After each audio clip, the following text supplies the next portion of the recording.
We're going to be installing Power BI on a Mac, and we're actually going to be using UTM, which is a virtual machine that works really well on Macs. I've already downloaded it, and you can find the link in the description. What version of Windows 11 you need to download depends on what kind of Mac computer you have. Generally speaking, anything older than 2020, you're going to need to download the Windows 11 for x64. And so these are the computers with the Intel processor. I recommend that you at least it's able to run Tahoe or Sequoia and have a minimum of 8 gigabytes of RAM or more, and at least 64 gigabytes available of disk space. If you are unsure of what type of computer that you have and what it's capable of, you can click the little Apple symbol on the top left corner and then click About My Mac, and then it'll give the information just like in the picture.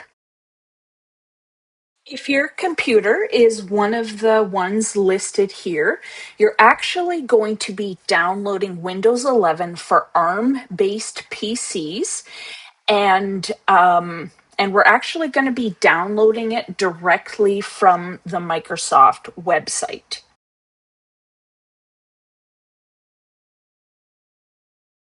So we're actually going to download the ISO file for Windows, which I have already done. And first off, we're going to install UTM and then go into the applications, open UTM, and this is where we're actually going to install our Windows. So it makes things very easy. I'm just going to click on create a new virtual machine, and I want to virtualize it. Next, I'm going to pick Windows operating system and then choose how much memory that you are going to allow the operating system to use. And you can also change how many CPU cores you can have. I would suggest 2. And so there's a couple options here.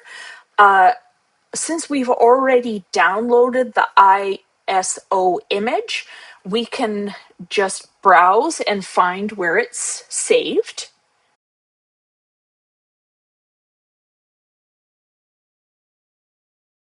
Then we want to make sure that install drivers and spicy tools is checked off, and then we're ready to just click continue. And I like to have a shared directory that I usually choose as my documents folder. And this way I can share files between my Mac computer and my virtual machine. I also want to make sure that I check off Open VM settings because I like to be able to have more control over the screen quality and the size. So we can also like change the memory at this point, but there's going to be a lot of settings that you really don't need. And but if there's something that you're looking for, there's lots of documentation online. So one thing I don't like is that UTM has problems connecting to USB devices, anything that connects with USB. And these spicy web dev tools are going to let us to be able to do a lot more customizing. And so for the display, I like to click on Retina mode, and it's just going to make everything more clear when if you have to resize the window.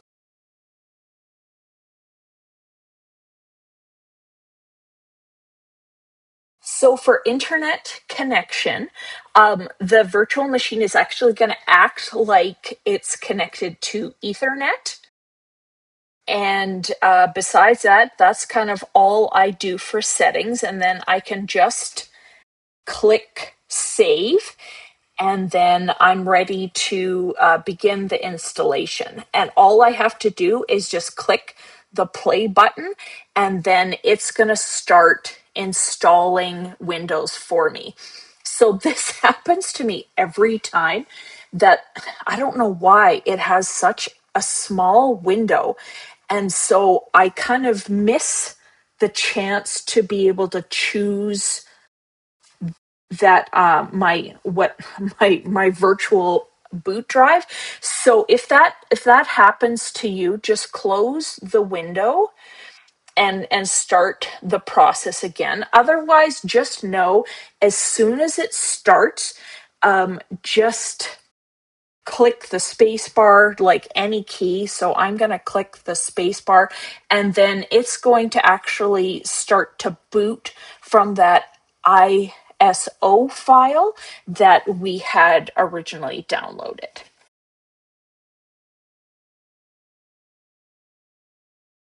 And so I'm just going to choose United States for my language and time setting, and US for my keyboard setting. I don't have a product key right now, but that's okay. You actually don't need a product key as long as you don't want to be customizing too many things for yourself. So I'm just going to install Windows 11 Home, and I'm going to accept the terms.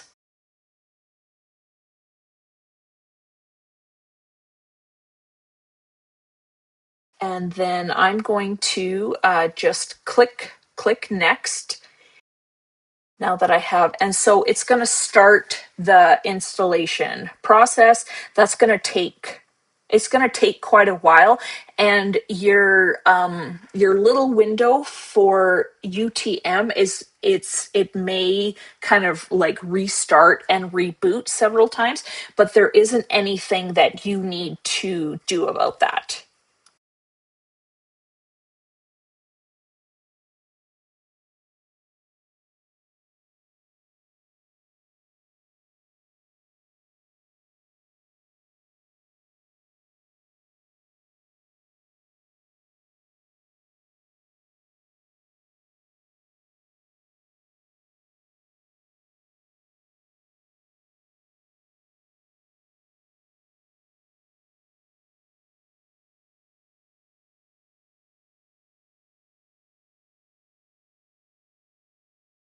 So Windows is installed now on the virtual machine, and so now we have to set up some of the information. So I am in Canada, so I am going to set my region to Canada, and you can just scroll down the list and find.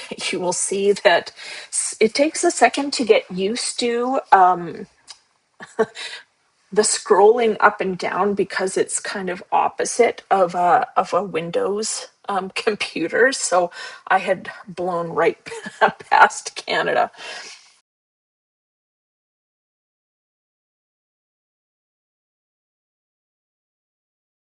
and so I'm just setting a US keyboard, and you can certainly add a second layout as well if you speak other languages. And so it's just going to quickly check for if there's any updates, and then enter your name that you're going to use. The nice thing is it doesn't force you to use a Microsoft account anymore, and then create a password for yourself. And then it's going to ask for um,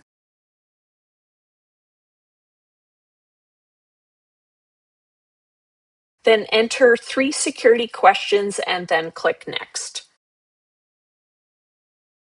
So Windows is going to check for updates and then it's going to get things set up for you. And it's going to depend on your computer how fast all of this goes.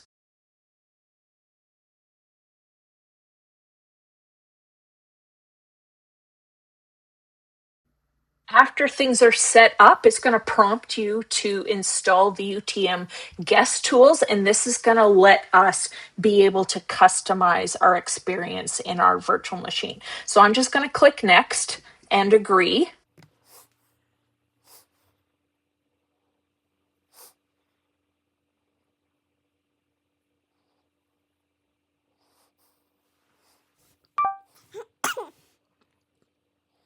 So it'll get to a point where your window may resize. I mean, the virtual machine window. But at this point, now we can actually, because we've installed these things, we can actually resize our window for our virtual machine, and the clarity, like the resolution, should be pretty good. The one problem is because we don't have control over setting the display because we don't have a paid version. What we can do though is we can change the scaling and it should view perfectly for whatever size that you have. So I'm going to go into the display settings and I'm going to set the scale to be 175%. I find that this is the perfect amount for the screen that I'm working for, but you might have to choose something different if, say, for example, you have a smaller or bigger screen.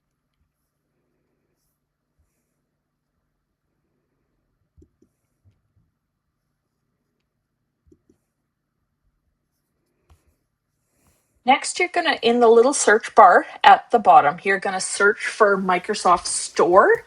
And once that loads up, you're going to search for Power BI, and you want Power BI Desktop. And the advantage of doing it this way is that Microsoft Store will keep your software up to date.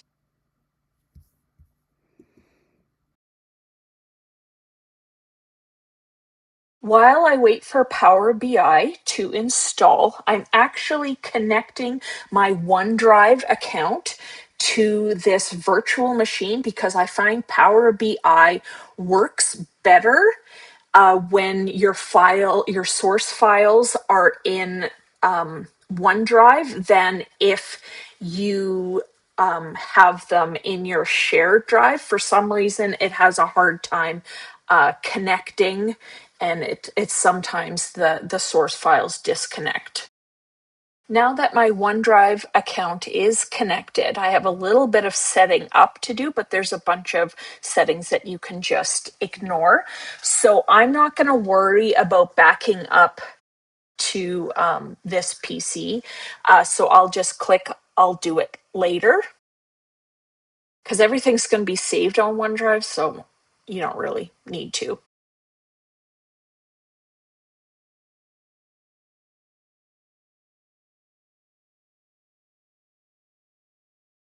So then once OneDrive is ready for you, if you have a lot of files, it's going to take a while to be able to sync your files to this virtual machine. And in the meantime, I'm going to open up Power BI because it takes a long time to open. So Power BI is opening and my OneDrive files are still syncing. And so it'll give you an explanation of all the different parts of Power BI.